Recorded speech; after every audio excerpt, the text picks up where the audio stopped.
ಪೇತ್ರನಿಗೆ ಹೇಳ್ತಾನೆ, ಏನಂತ ಹೇಳ್ತಾನೆ, ಕಾಸು ಬೇಕು, ಕಂದಾಯ ಕಟ್ಟಬೇಕು.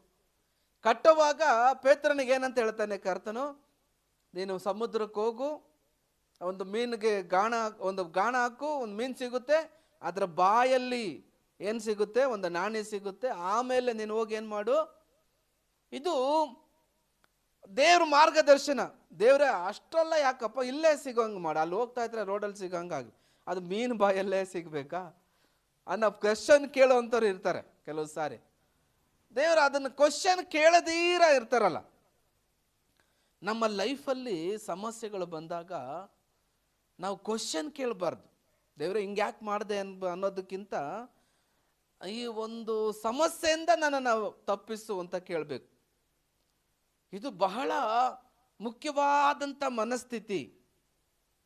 ಇವಾಗ ಏನೋ ಒಂದು ಆಯಿತು, ಅವಾಗ ಹಿಂಗೆ ಯಾಕೆ ಮಾಡಿದೆ ದೇವ್ರೆ, ನಿನಗೆ ಕಣ್ಣಿಲ್ವಾ, ನಿನಗೆ ಬುದ್ಧಿ ಇಲ್ವಾ ಅಂತ ದೇವರಿಗೆ ಅತಿಶಯ ಆಲೋಚನಾ ಪರನು, ಸುಜ್ಞಾನ ಶ್ರೇಷ್ಠನು, ಆತನಿಗೆ ನಾವು ನಿನಗೆ ಬುದ್ಧಿ ಇಲ್ಲ ಅಂತ ಮಾತು ಹೇಳಬಾರ್ದು.